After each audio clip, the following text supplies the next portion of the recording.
Welcome to the RVA Returners Podcast, your newest source for all things Final Fantasy TCG. Because what he said was, I know two things in this life. There's dice and no dice. Which I thought was great. I thought it was the points are made up, or what? What's the whose line is it anyway line? I don't remember. Wasn't he on that show? He was, right? Maybe he was. You might be thinking of Ryan Stiles. Welcome to the RVA Returners Podcast. I'm your host, Chris Adams, and with me, while they may not be Edgar and Sabin, they are the brothers. I have Adam and Andrew Lane here with me. Guys, say hello. This is our first episode. Yeah. This is our first episode. We're here. I hope you're ready. It's going to be a good time. I'm excited. Good. Because we do have a few things we're going to talk about today. We're going to talk about, Richmond being on the tournament scene. We had two really solid events here in the last couple weeks. And then, of course, I'm talking about the ARG, the Ramu Summoner Series event in Charlotte. And then we had a local tournament, the Kefka Cup, which I'm staring across the room at that glorious trophy that was brought back to Richmond. There it is. Great job to you, Adam, on that. But we'll get to that. We will get to that. Don't want to put the cart before the horse. So, up first, ARG Charlotte. Yeah, great event for sure. That's a lot of fun. We were so happy that they had that around here. I got real tired of oh, hey, look, they're having fun out in California. They're having fun out in the Midwest. Yeah, hopefully it means more East Coast events. Honestly. Like in this time zone, That'd be great. I don't like jet lag.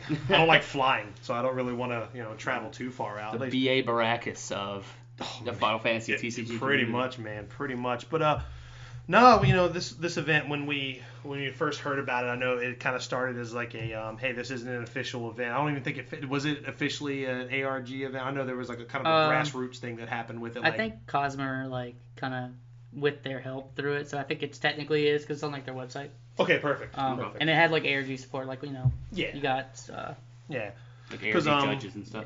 Yeah, and we were really excited, so we just were we already played this game. We already enjoy it. The community here in Richmond's kind of small, but thankfully we have, the Tidewater area, which is, an hour east of us, that they have a pretty good, 10 to 12 man group. And then we have Fredericksburg, which is, 45 minutes north of us. They have, a 15, 20 person group. So, we kind of Voltron this thing, and we all kind of form together, and we're able to, get a chance to, get our feet wet in the game and play against other people and learn, how this game works. But so we decided ARG event, huge build up. We were all, we were playing. I know, Drew, you weren't playing the game yet. Yeah, not at all. I was, super big TCG fan in general, and actually not even that big into Final Fantasy, which is kind of strange. Yeah. You saw us having fun. Exactly. Fun is what I'm after for sure. Matt Jordan, another one of our Richmond guys here, was actually let me borrow a deck, and it was the first time I'd even played the game in a competitive setting outside of just with you guys, and I mean it was a blast. I do enjoy the game a lot. I'm definitely headstrong into it at this point. Nice. You're addicted. It's a cardboard crack of choice for sure. Yeah. But I know the build-up. I believe you were the deck you were talking about that he let you borrow was Earth Ice. The big body build with with Vanills and Deletas and Setzers. The didn't have the WRO pack. Yeah, no WRO. Originally, I was thinking Mono Earth because it just seemed brainless, real basic. Exactly. Something that you guys probably don't know. It seemed very Curved Sentinels. Absolutely. Good verse reference. Yeah. So it just seemed like me not knowing all the intricacies of the game. You play Mono Earth, you slam a big guy, you tell your opponent to deal with it. And this deck kind of did similar things, but it had that ice in there to be able to push for a little bit more damage with the dulling and the freezing. And it also had that Final Fantasy VI package, which I'm sure we'll go into a lot of that. It just seemed so consistent. It was hard for me not to want to play the Setzer Lock. It's the reason I play the game. Sid. Exactly. It was hard for me not to want to play that because it was just so consistent. You hit it every game. You hit Sid into Setzer into Lock or Setzer into Sid into Lock. It just either way you're hitting those pieces and it's almost like you always have the same board with that deck. And it feels good. It feels real good. It feels good to hit what you want to hit. Every time. Exactly. Absolutely. And I know initially, Adam, you and I were, before this tournament started, you and I were kind of tossing up ideas. We thought it'd be smart to play some sort of water build. Yeah, so if you go even further back, maybe 2 weeks before the event, I was going to play Wind Lightning. Mm-hmm. Like that was That's right. That was the lead Yeah. in. Yeah. I was making a build. I really enjoyed playing like like the Onion Knights with a lot of like the pingy effects with Barbarisha Cactuar, that kind of thing. But I had always had the monster build, the water monsters like built basically since we saw those results in Japan. Sure. Because we were really worried like when Opus 4 first came out, we were really worried about like the big water deck, the Final Fantasy 9 with Garnet and Cecil and 11Ks on the board, like bunches of them with Minwoo. They're not taking damage from anything. And the monster deck seemed like a pretty good way to deal with it at the time. But Wind Lightning was like the deck that I kept retooling, through Opus 4 and took it up to the Fredericksburg tournament and did okay. And we had the 3v3 where we won. Shout out to the guys at your hobby place. It was a great time. It was a lot of fun. But then, like, the more I played it, the more it made me, like, scared of cards that I knew I was going to see. I thought there was going to be more water. I mean, there was a lot of water, but it wasn't, like, that type of water that I thought we were going to see. It was a lot of wind water, which we did expect. Sure. Yeah. So Minwoo is a thing, and it's kind of hard for Wind Lightning to deal with that card. They have to archer it, basically, and hope that they're not going to have their second and third Minwoos, or they're pitching their Minwoos to play other things. So when you archer it, they don't have another one to play. Another big one, and the main reason I switched off the deck was just the popularity of Dodaluma. That guy destroys Wind Lightning. Yeah, yes, he does. That felt really good playing Dodaluma into that. Oh yeah, also like Vanille too. Really hard to get her off the board unless you're playing like Raiden. Yeah, it's true. Which I ended up putting in toward the end. But then that was like my thought going in, and then we talked about it, and that's when we had decided like, hey, let's run like a team deck. And this water monster deck seems pretty good. So let's run with it, retool it, we make spent it better. the next week like tooling it and trying to take it, but let's put in Malboro. Let's put in 2 Malboros. Let's take out Ash. No, we should probably put Ash back in. There was a lot of that, a lot of late nights doing that. Yeah. And then I threw the curveball. I did the old Charlie Kelly wild card the night before the tournament. I was like, I don't feel comfortable playing this because here's the thing. That deck is hard to pilot. It just is. It reminds me, for those who play Magic and listen to this, the Water Earth monster deck reminds me a lot of a Tezzerator artifact deck where you're bringing artifacts to life. You're using it to draw cards. The deck is centered around these monsters and their abilities. It's a lot of resource management. It is. Yeah. It is. And I don't. Not that I don't know how to pilot the deck, but there's a huge margin for error. And turns out the whole time we were testing this, I was really, really falling in love with Earth Ice watching Drew play it. And I was like, I'm just going to build this just to have it. Yeah. And I'm all about having a plan B. You know what I mean? Yeah. And then the night before, we were playing down in the lobby of our hotel, and I was like, I'm going to take Earth Ice downstairs. Proceeded to just have really good games with it. And I was like, wow. I was like, Adam, sorry, I'm still part of the team, but I think I need to play this instead. It's more my reading level. Yeah, I'm all about playing like whatever you're comfortable on, like whatever gives you the best chance to win. Absolutely. Sure. And I had a lot of time put into the Water Earth monster, so I kind of felt like pretty comfortable with being able to see all the plays. Yeah, the lines can be a bit blurry in that deck, I think. Sure. And you definitely, as the results showed, you definitely piloted it quite well.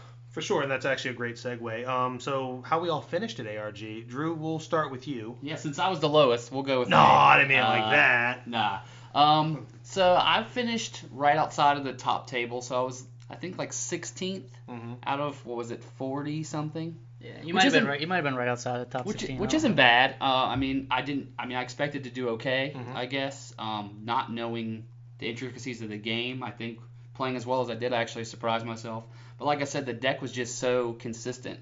It's almost like you look at a hand and it never feels that bad. Like I told you the night before, Chris, it was, look at your hand. Do you have a 2-drop backup? Do you have a category Final Fantasy 6 character? If the answer is yes to both of those questions, that's a snap keep. It's a snap keep. 90% of the time, you're keeping that hand. Yeah, I don't think I mulled once that entire day.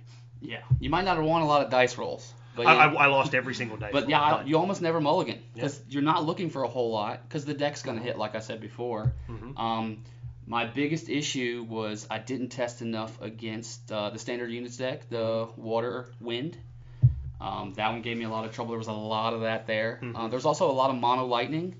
I don't think I ever lost a game to Mono Lightning. I feel like the deck does really good. Vanille, like Adam said, Dodaluma does really good against the Lightning-based decks.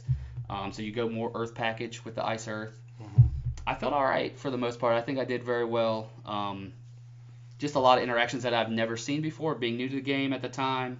Sure. And just kind of learning. Yeah, that can cause you to trip up for sure. Now, and what was your final record? Were you 3? Oh, you were. I think X3. So okay. What was that? There was 6 rounds of Swiss, so 3-3. Okay, that's not bad. I did make a colossal misplay, which I will never make again in my life. The Renoa incident of 2018. Yeah, It'll go down in history. Yeah, I was down. I had 6 points of damage. He had 3, but I was completely stabilized, and I swung into a Renoa, and that was a huge mistake, and we learned from those. Indeed, for sure. we do. Indeed, we do. Now, Adam, we're gonna go to you. How did you finish? What was your experience like? So I ended up finishing, I think, technically like tied for 5th or 8th or however you want to say it. 5th through 8th, yeah. Yeah. So I mean, it was a struggle for a little bit. First round was fairly easy. I played against a pretty awkward deck that I wasn't expecting. Second round, I ran up against Sam, who was playing a deck that I also wasn't expecting, and also he has piloted the deck that I was playing, so that was a little tough. Sure. But then, like, throughout the day, I started playing, like, better and better. I even ran into the one matchup that I didn't want to run into the entire day, which was Mono Wind. Because I had terrible time playtesting against that deck with mine. But somehow managed to win that. And then pretty much got to the, like, I was on the bubble, and you were right next to me. Yeah, we'll talk about that in a second. Yeah, we'll get there. And I lost my last round to Windwater Standard Units. Pretty rough, actually. Sitting right next to me. Same guy that beat me, I think. It was pretty rough because he was able to Zidane away my Shantoto, and I just never saw another one, and he just put his foot on the gas. Yeah, I was never in that game at all. Nah, fair the 2 games I lost, I felt like I was almost never in. But I mean, I felt like I played pretty well. And then again, up in top 8, I had to play Sam again. So I lost the same guy in 3 matches technically. Fair. There's not much you can do about that for sure. So you finished what, X2? Yeah. Yep, well, X2. Yeah, not counting if you don't count the top 8 losses. Yeah, not counting. So yeah, X2. For X2 putting you into top 8. Yeah, X2 putting you into top 8. Also, and getting to my deck and my choice, I went again. I did Earth Ice. I also finished X2. And I was on the bubble for top 8. Then I thought the math was in my favor. I stayed at the top tables pretty much the entire day, but sometimes tiebreaker math just doesn't work out in your favor, and there's nothing you can do about it. But at the same time, like, I know I played solid all day except for one colossal misplay against one of the Fredericksburg guys, Sean, who was on Mono Lightning. And this was round 3. I was 2-0 going into this round, and I knew he was playing Mono Lightning. I knew it. So what do? Turn 2, I play a Celis to freeze his backup. I'm like, got him. Which grant to your defense, that like all weekend we were testing. Oh, it's a great play, but then it felt great. Then it's like, sweet, Al Cid. Yeah, you forgot about the Al Cid. I biffed that one. But other than that, no, I played solid. My other loss came to our other RVA player, Nathan Horn, who piloted the sole Golbez deck of the weekend. And you know what? That guy just dumpstered everybody he played except for one person who squeaked out the victory on him. I'm pretty confident that Nathan could have won the entire thing had everybody not wanted to split top 4, and I stand behind that. 100%. I agree with you totally. I think the one matchup that maybe would have given him fits is Standard Units. Sure. That's the one he lost to. That was one of his losses in Swiss. And the guy squeaked out. Yeah, I mean, the thing about Golbez is when it hits, it hits. I mean, he was drawing Gilgamesh all day. I mean, he wasn't even really winning with Golbez most times. He was winning with Strongest Sword. Oh, that dude, we should have had like a tally for Strongest Swords on the day. I think he was in the mid double digits. I mean, I go back to when we were playtesting the Friday before, and he was playtesting against me, the build that I was playing, and he Strongest Sworded me 8 times. Yeah, that's all the That's all of them in the deck. Yeah, he hit every single one. Yeah. And I still somehow managed to win that playtest match. I don't even really know how. But yeah, I mean, it seemed like every time I looked over, he was doing that to someone else. To everyone. Oh yeah, every game. His top 8 match was done, his quarterfinal match was done in 14 minutes, while everybody else was on turn 4 of their first game. So that just shows the explosiveness of that deck, and it's been around for a while. It's not going anywhere, even with all the hate cards. But I went X2. My final placing was actually 10th because my tiebreakers kind of bumped me down a little bit. But you know what? I'm not mad. I had a great time, and I thought I played very, very well on the weekend. I agree. So, and overall, it was a great experience. We got to meet a lot of really cool guys. The guys from Tampa, fantastic class act human beings. Yeah, same with the guys from Pennsylvania. Yeah, those guys, and they had 2 representatives in top 8 as well. Yeah, and it was really, really great to see like other communities and get a chance to hang out. And I'm glad to see the solidarity that the Virginia scene had. Virginia was the majority of the field. Well, not just majority of the field, but I want to say like 9 out of the top 16. Yeah, were sounds from about Virginia. right. Yeah, I don't remember the top 16, but I can tell you 5 of the top 8 was Virginia, because it was me, Nathan, Sean, Curtis, and Steven. Yeah, and those 3 guys, Sean, Curtis, and Steven from Fredericksburg. And then 1 Florida, which was Sam, and then the 2 of the Pennsylvania both guys. on the standard units. Yeah. So good top 8, good tournament. And then we drove home. We were all, very excited about how we did, and just a great weekend overall. Couldn't wait to do it again. So we didn't. We actually. So I think even before that, the other guy in our car, Matt, he got 12th, I think. Yeah, actually Matt finished 12th. Oh yeah. He also was X2. His tiebreakers kind of dumped him down too. He had an early loss, which speaking of Matt's, one of his losses was first round to the Fredericksburg Mono Lightning player. Remind me of his name. Sean, who also beat Chris. Yeah. Him and Matt play tested the night before. And Matt actually helped him build his deck. Matt destroyed him. Yeah. And then they were running the identical decks almost, and then the tech cards that Matt was playing, Sean put in, and had a great day. Great day of cards. When you tech to beat yourself, it doesn't feel good, but you got. That's how they say that. But so like you said, we didn't wait. There was another tournament, a good-sized tournament down in Poquoson at Pocket Games, run by Adam Duncan, who finished 9th, by the way. He was there too in Charlotte. The Kefka Cup. This was about an hour away from us, and we wanted to go. And again, same thing. I think on the car ride home, Drew, you were like, you know what? I'm in. Earth Ice is fun. I want to play something else. You were definitely in. Yeah. Oh yeah. What did you switch to, and why did you want to switch? So we went from big bodies, consistency, to the Connie Senna mono win build, which is like just straight value after turn 5. You get the 5 backups, and you just turn. And your deck is free for the rest of the game. Exactly. You play a bunch of free guys. They're huge. Matt was playing that in a lot of the testing. That's the deck that with the water or monsters build that we're having issues with. I was really enjoying it. I mean, I hexproof guys. It just felt really nice. So yeah, I wanted to try a little bit something different. So that's what I went with for the Kefka Cup. Now, keeping the theme going, Adam and I once again were like, went with the team deck again. Let's play the team deck, but this time it has a happy ending. Yeah. So no, go ahead. Yeah. So basically, at least from my standpoint, I remember you were talking about playing the Sam's build. Yeah, you were talking about playing, I think, Water Ice, right? You're like really like Sam's deck, and I like Sam's deck too. I think it's pretty awesome. And then the first thought that I had going into this tournament was like, I want to play something where I don't have to think as much, because like Water Earth, like while I was really proud of how I did, it was like it was a lot of it's taxing for sure. Like just like thinking about every play, and I was like, I want to play something where I just turn things sideways and they're hard to deal with.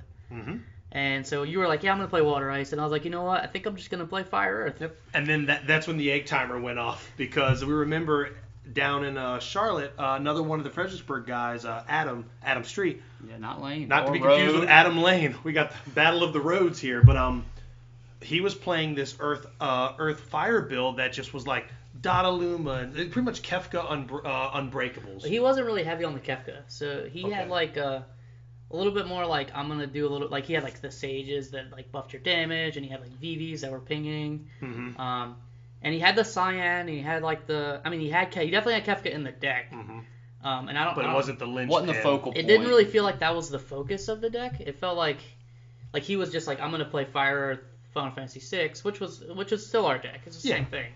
But there were some different choices that he made. And I'm not saying that they're wrong. It's just I wanted to go in a different direction. Yeah. So then I remember we were talking about it, and I immediately went on to FFDex, whipped up a build real quick, and I said, let's do this. And then you looked at it, and we were both like, oh yeah, let's do this, let's do this, let's do this. Yeah, I remember the one thing I wanted, I was like, I want to play Saban and I want to abuse Kefka. Mm-hmm. And it's kind of funny that we're going to the Kefka Cup, and that's like, and it wasn't even like that. Just happened. That was a coincidence. We just said we wanted to jam Saban and be stupid. Yeah, it wasn't even like, it was a coincidence that we ended up playing Kefka, but that was the combo that I wanted to abuse. Mm-hmm. And then I was like, okay, so we want like Cyan and Dataluma having Brave seems really dumb. No, it does. And then we were like, let's abuse Hecaton Chair in this and Raubon, and then we were like, well, you know what? We were so worried about, honestly, I'm not gonna lie, we were so worried about Nathan going with us and playing Gold Badge. We're like, we're throwing Shadow Lord in the deck. We're gonna. Yeah, well, it was also for standard units as well. It was like, to catch Knights and Mimes and stuff like that. Which I was glad we saw. I saw people playing Mime. Yeah, the tech is real. The tech. It's out there now. It's caught on. For sure. It's caught on for sure. So yeah, we went down there. Drew playing Mono Wind. How'd you end up doing during the day? Went X2. Mm-hmm. So it was 4 rounds of It was Swiss? 5. It was 5 So rounds. I went 3 and 2. Mm-hmm. I actually lost to 2 matchups. The 2 I lost was a deck I thought I was favorable against, which was When Lightning. Mm-hmm. The first guy I played, the build was really wonky. It ran a lot of cards I've never even seen before, being new. What's the Haster? Angel Penance. So he got that out on me. He got me on that turn 2.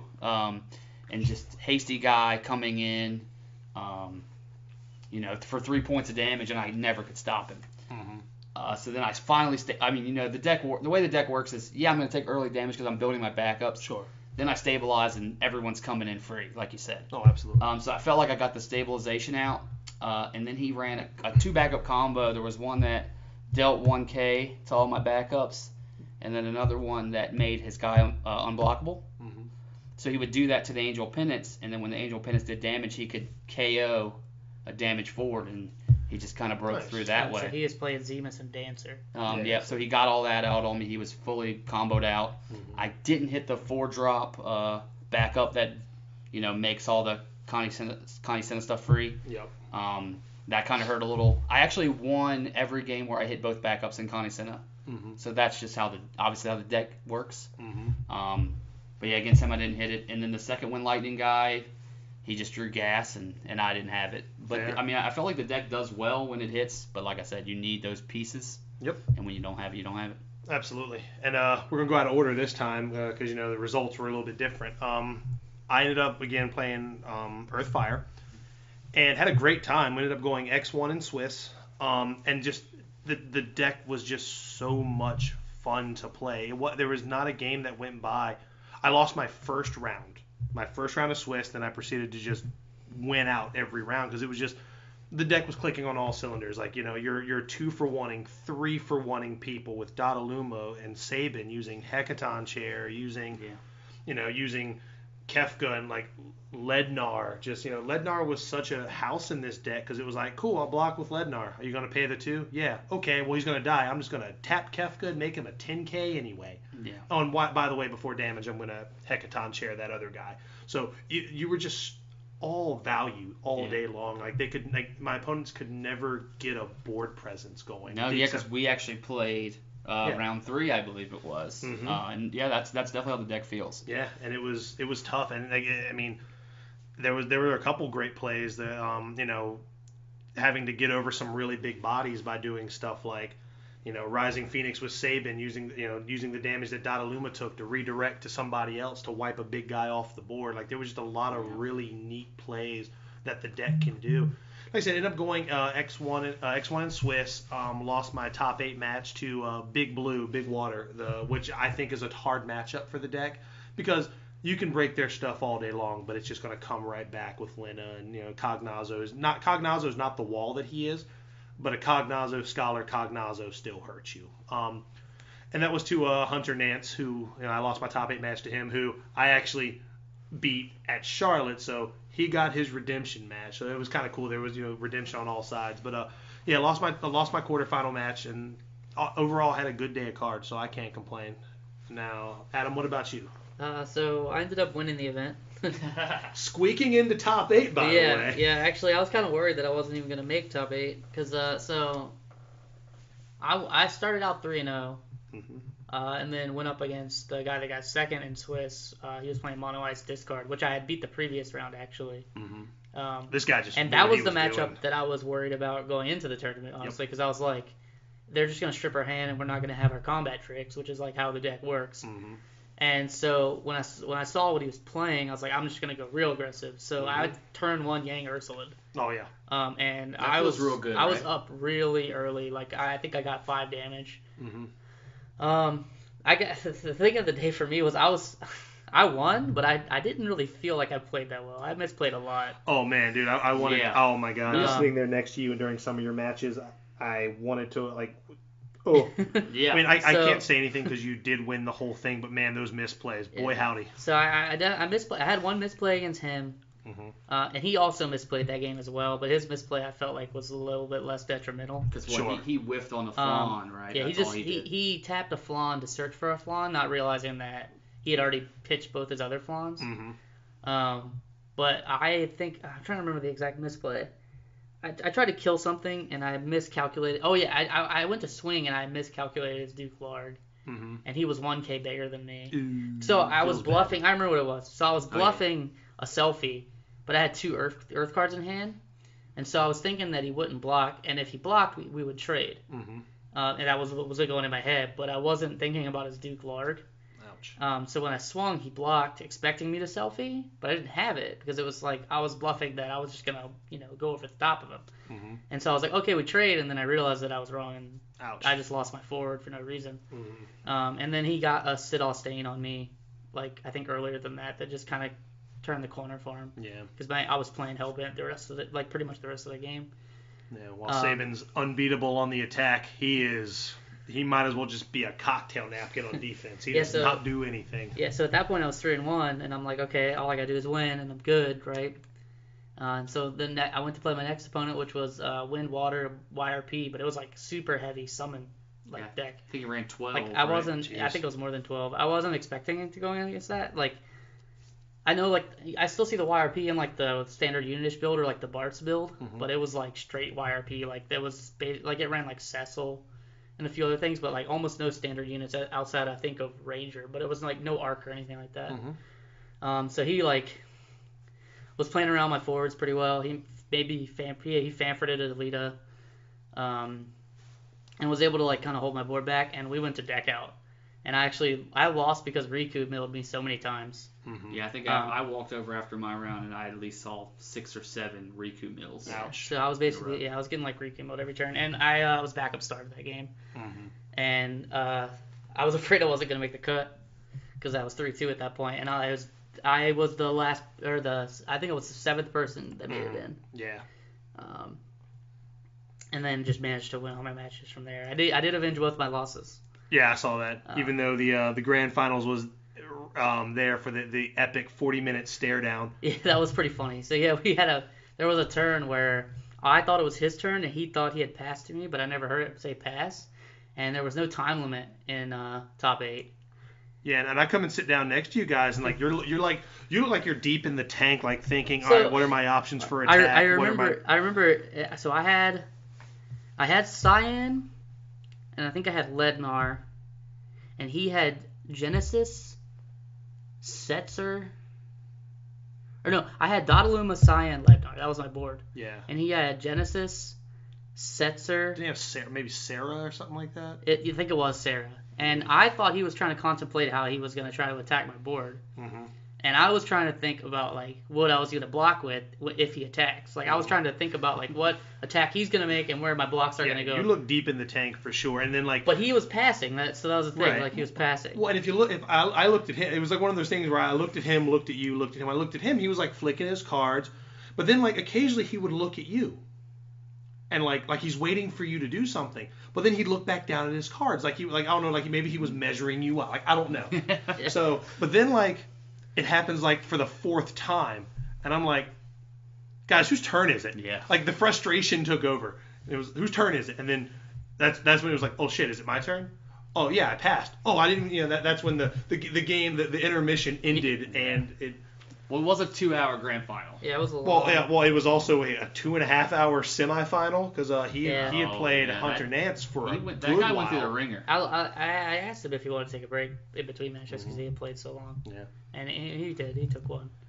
And then there were a few other misplays that took place along. Like you said, there were several misplays throughout the day. I mean, don't need to go into too much detail on that.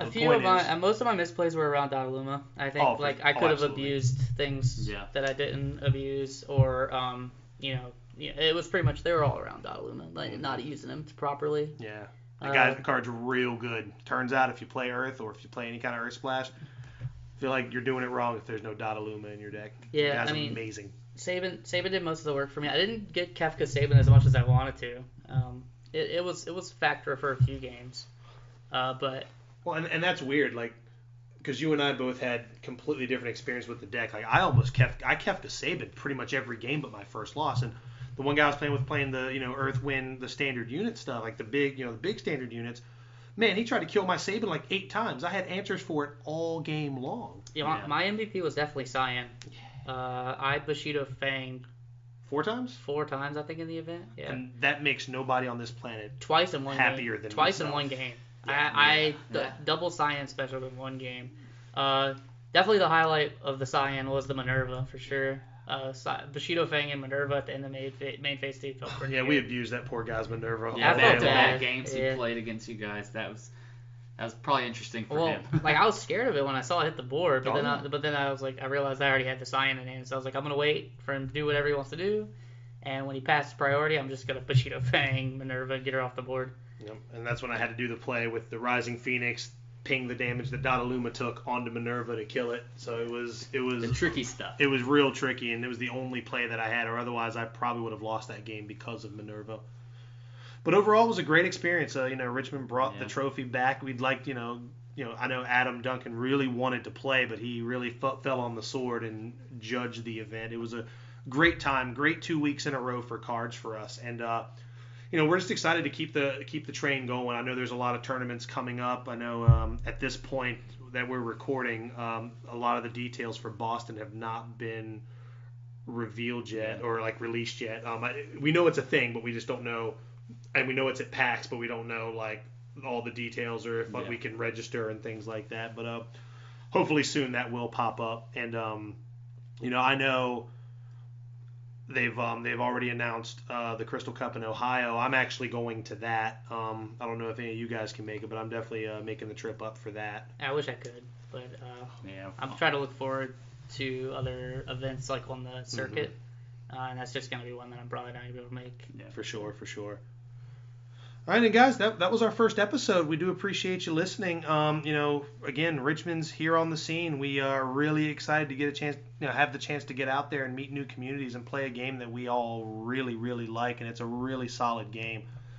So thanks for listening. I think next week we're going to start talking about all of these delicious Opus 5 spoilers. There's some really, really good stuff happening. Tasty treats in there. Yeah, and I can't wait to see what's going to be over the horizon for this set. So, guys, thanks again.